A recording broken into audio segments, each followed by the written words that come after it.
हाय, आपके साथ मैं हूँ Surabhi Sharma. India TV YouTube channel subscribe करिए, बेल आइकन दबाएं।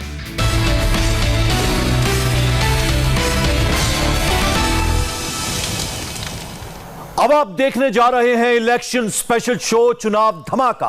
अब चुनावी खबरों की एक भी ब्रेकिंग न्यूज आपसे नहीं छूटेगी। सबसे ताजा, सबसे बड़ा अपडेट, ममता बनर्जी ने मैनिफेस्टो जारी कर किन किन वादों का पिटारा खोला। और इसके साथ साथ आपको बताएंगे मां, माटी और मानुष के साथ ही ममता बनर्जी ने आज खुद को मदर इंडिया क्यों बताया। तो आज प्रधानमंत्री नरेंद्र मोदी किस मुख्यमंत्री की किस बात से नाराज हुए, इसका जिक्र भी हम करेंगे। मोदी कल असम जाएंगे तो आज वहां पर योगी आदित्यनाथ ने कितना विस्फोटक प्रचार किया, मंच से क्या क्या धमाके किए, और इन तमाम खबरों के पीछे की इनसाइड स्टोरी क्या है, क्या वजह है जिनकी वजह से ये खबरें हम आपके सामने प्रस्तुत कर रहे हैं, ताकि आप इन खबरों को बेहतर तरीके से समझ पाएं। और बैटल ऑफ बंगाल में आज का दिन ममता के मैनिफेस्टो के नाम रहा। छात्रों के लिए स्टूडेंट क्रेडिट कार्ड, किसानों को 10,000 रुपए, आदिवासियों के लिए 25 लाख मकान बनाने का वादा भी किया। सिर्फ बंगाल में नहीं बल्कि तमिलनाडु में भी सरकार ने एक के बाद एक तोहफों की फरमाइश कर दी है। यहां तक कि सोने के गहने, केबल टीवी का connection, washing machine, 2 GB data. ऐसा लगता है जैसे कि इस बार के चुनाव में जनता के लिए बस गिफ्ट ही गिफ्ट, तोहफा ही तोहफा है। तो आज बंगाल में ममता बनर्जी ने अपना मैनिफेस्टो जारी किया, जिसमें उन्होंने वोट के लिए खूब पैसे बांटने वाले वादे किए। छात्रों को 10 लाख तक का क्रेडिट कार्ड दिया जाएगा, 500 रुपए महीना कमाने वालों को 6,000 रुपए की सालाना मदद दी जाएगी, SC ST को सालाना 12,000 रुपए दिए जाएंगे। ममता ने यह भी बताया कि बंगाल में मदरसों को सरकारी मदद भी मिलेगी। विधवा पेंशन अब 1,000 रुपए कर दी जाएगी। आदिवासियों के लिए 25 लाख घर तैयार करेंगे। उसके अलावा ममता ने अपने बजट पर किसानों को भी पूरी तरह से लुभाने की कोशिश की है। किसान में हम लोग अभी 6,000 रुपया करके देते थे, जिसको पास एक काठा भी जमीन है, और अभी हम इसको 10,000 करके करने जा रहा है। और किसान को क्रॉप इंश्योरेंस का रुपया हम लोग पूरा देते हैं गवर्नमेंट से, किसान को नहीं देने पड़ता है। किसान को 2 लाख करके रुपया हम तो ऐसे ही देता है, अगर किसी को डेथ हो जाता है तो। किसान को लिए, किसान का जो म्यूटेशन लैंड है।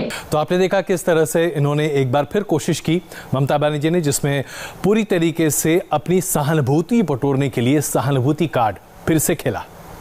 तो ममता ने आज लोगों को जेब में पैसा भरने के वादे के साथ साथ इमोशनल कार्ड भी खेला।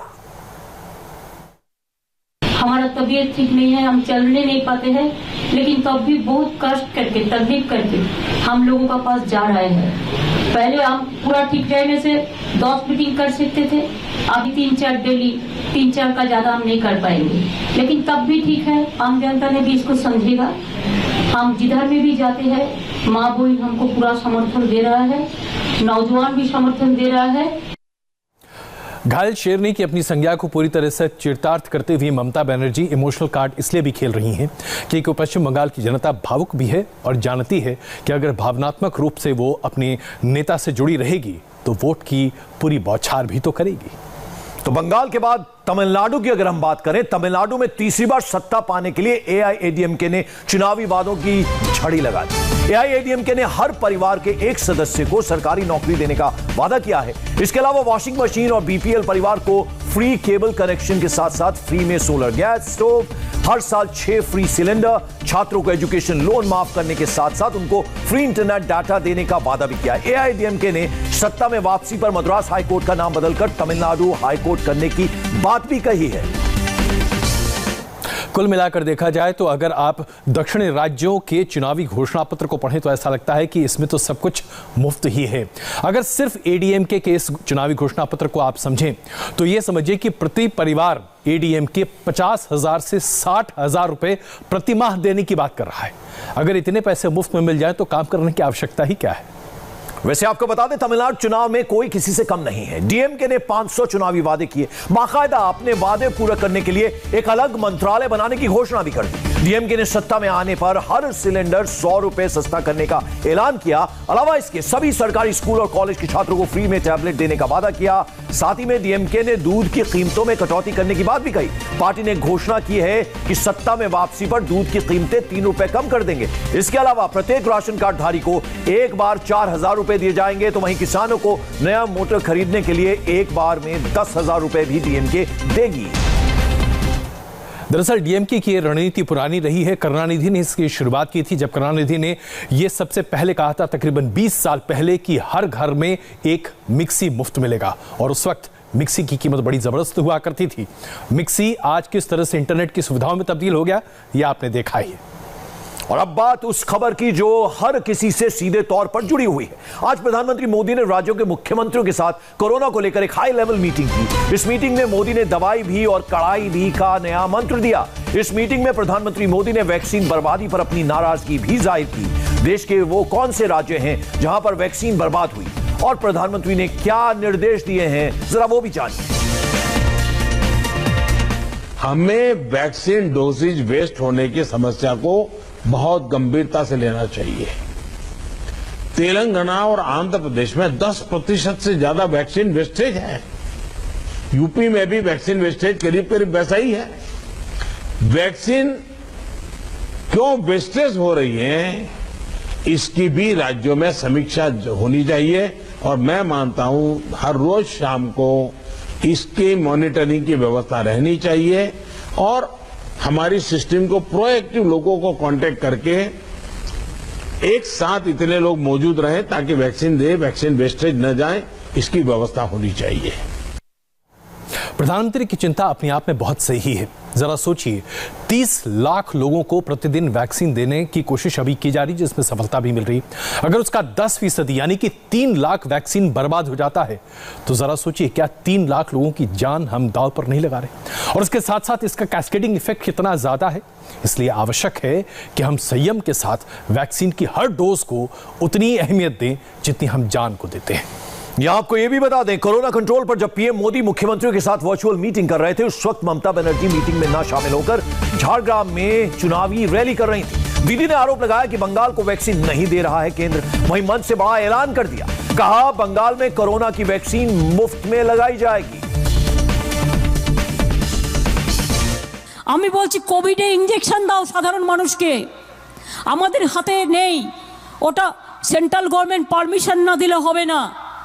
আমি বলছি আমি টাকা দেব, আমি চাই জনগণকে বিনা পয়সায় কোভিডের ইনজেকশন সবাইকে দেব, তুমি আমাকে দাও। নরেন্দ্র মোদী দিচ্ছে না, আবার দেখুন কোভিড শুরু হয়েছে।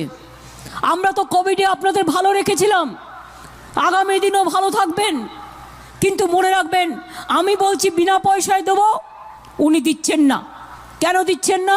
আজকে যদি আমি সবাইকে টিকা দিতে পারি, পোলিও টিকা দিতে পারি, আমি ম্যালেরিয়া টিকা দিতে পারি, আমি ডেঙ্গুর টিকা দিতে পারি, তাহলে আমি। और चुनावी खबरों के बीच एक बड़ा धमाका मुंबई से भी हुआ है। पुलिस कमिश्नर की कुर्सी चली गई है। नए पुलिस कमिश्नर इस वक्त प्रेस कॉन्फ्रेंस कर रहे हैं, लिए चलते हैं। Taken over the charge of CP Mumbai.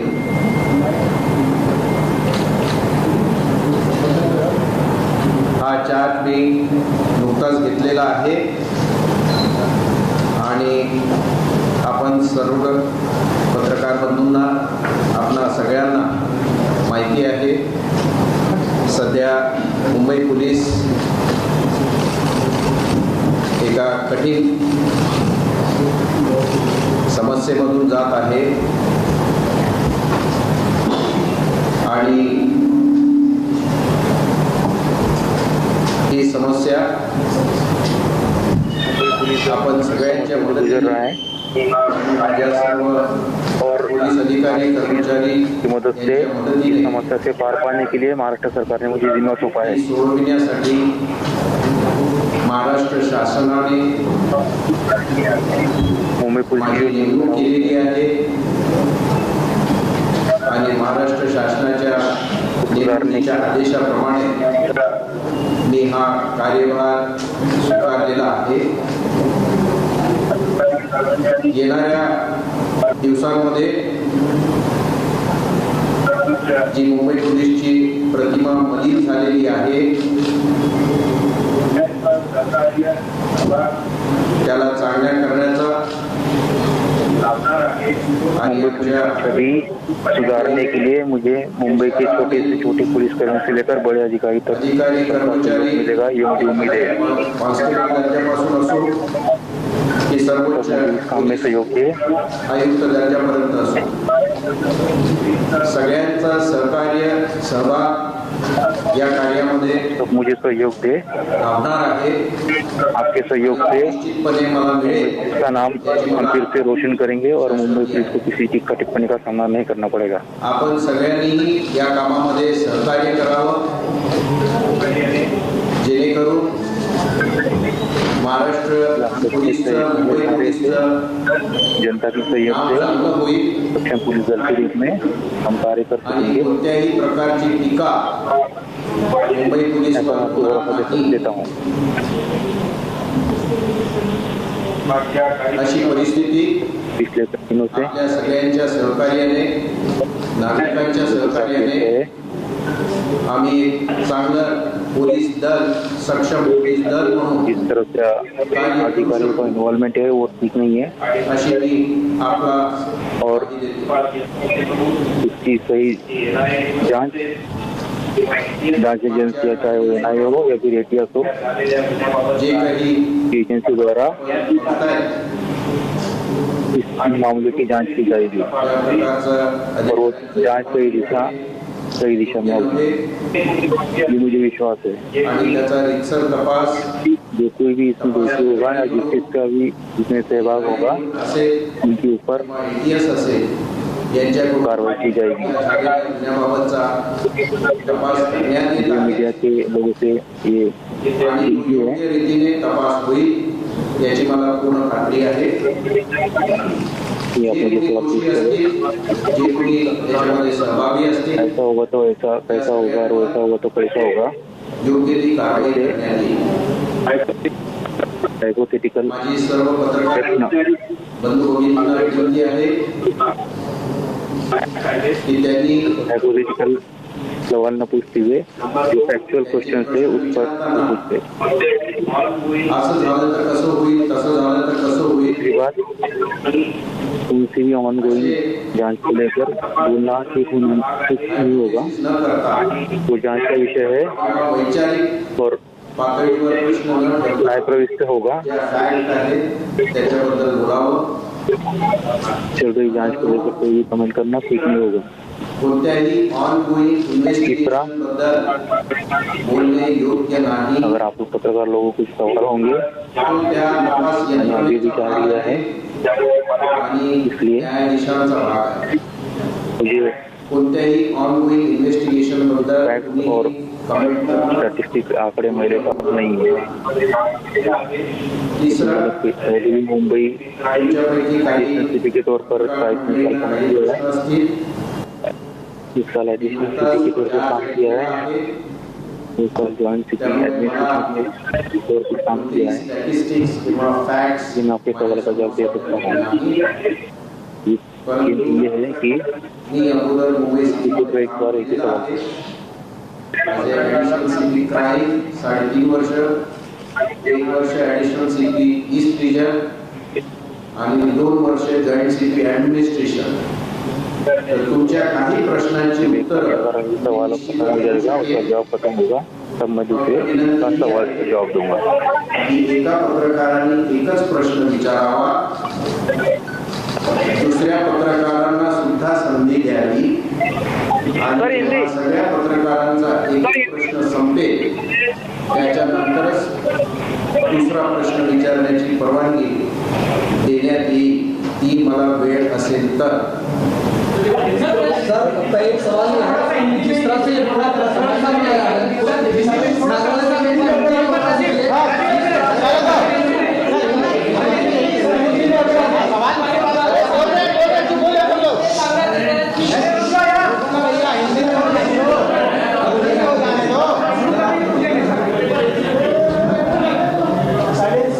मित्रों, सभी पत्रकार बंधु भगिनी, मैंने आज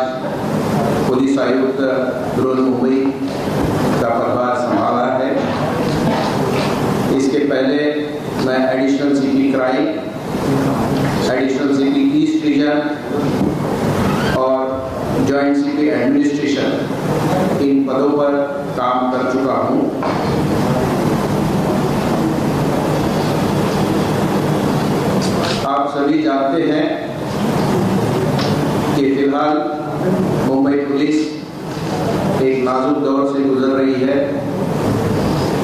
कुछ ऐसे केसेस हुए हैं जिसमें मुंबई पुलिस की विश्वासार्हता पे एक क्वेश्चन मार्क लगा हुआ है। कोई भी ऑनगोइंग इन्वेस्टिगेशन केस के बारे में मैं ज्यादा बात नहीं करूंगा क्योंकि वो सही नहीं होगा। जो इन्वेस्टिगेशन चल रहा है, जो भी एजेंसी के पास है, NIA हो, ATS हो या लोकल पुलिस हो, वो अपना काम कर रहे हैं। उसके बारे में कृपया पत्रकार लोग अपने इमेजिनरी क्वेश्चंस न पूछे। सभी पत्रकारों को एक एक सवाल करने का मौका दिया जाएगा ताकि सभी पत्रकार अपना एक एक क्वेश्चन पूछ सके। उसके बाद में अगर टाइम होगा तो दूसरा क्वेश्चन भी पूछ सकते हैं। इसके अलावा मैं महाराष्ट्र शासन का शुक्रिया अदा करता हूं कि उन्होंने मुझे इस काबिल समझा कि ऐसे नाजुक परिस्थिति में जब एक ऐसे दौर से मुंबई पुलिस गुजर रही है जिसमें पुलिस के ऊपर का कॉन्फिडेंस थोड़ा कम हो रहा है, ऐसे वक्त उन्होंने मुझे काबिल समझा कि मैं इसमें कुछ करेक्शन कर सकता हूं। उसके लिए मैं उनका शुक्रिया अदा करता हूं। आप सबकी मदद से हमारे सभी पुलिस अधिकारी, कर्मचारी, मुंबई पुलिस की 7,000 की फोर्स है, इन सभी की मदद से मुझे विश्वास है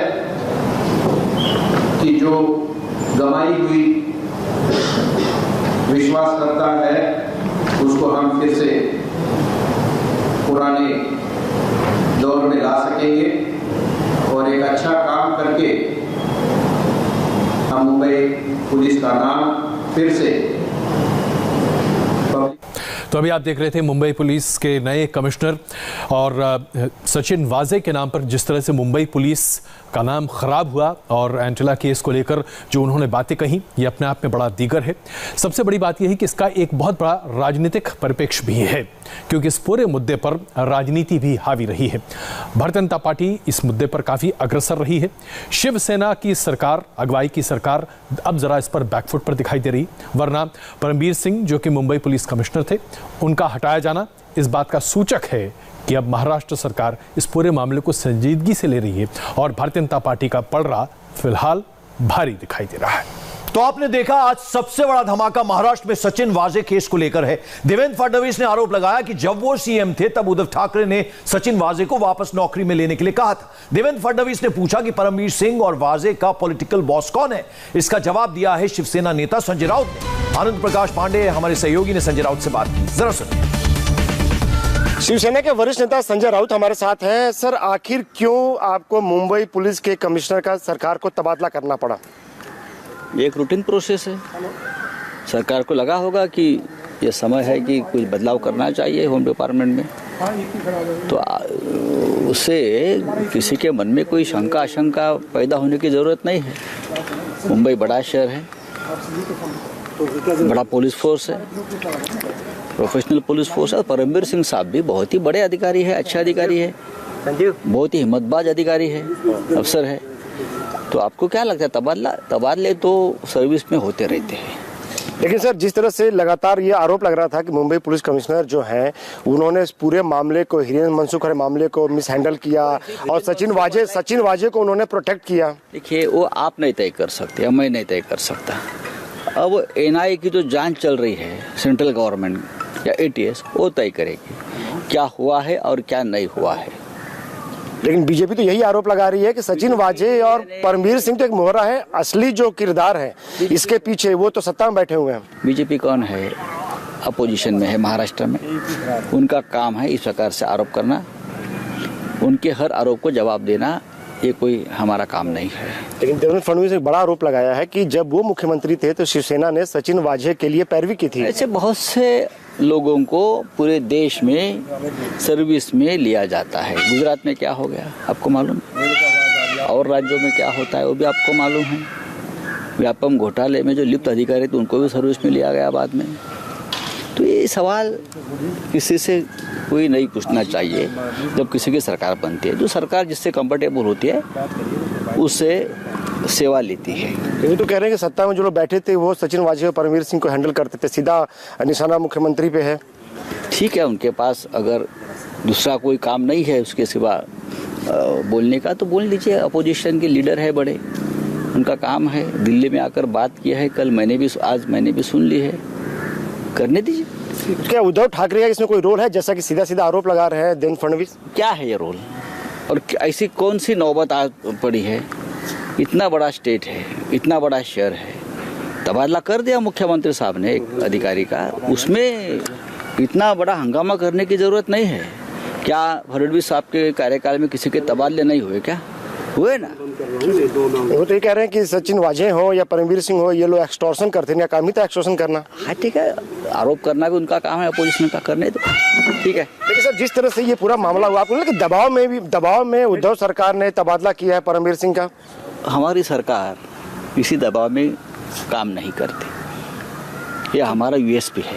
क्या मुंबई पुलिस ने या फिर एटीएस ने इस मामले को मिसहैंडल किया sir?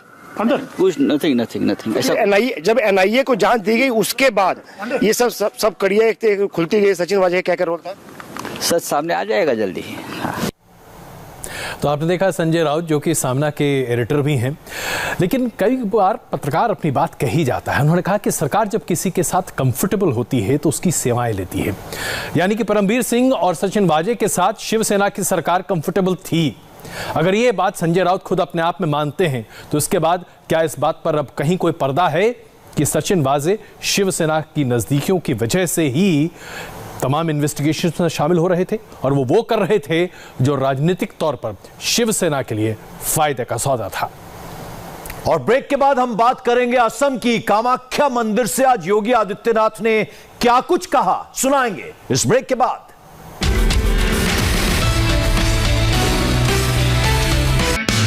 Hi, I am Surabhi Sharma. खबरों से अपडेट रहने के लिए India TV YouTube channel subscribe करिए, साथ में बेल आइकन जरूर दबाएं। जुड़े रहें इंडिया टीवी के साथ।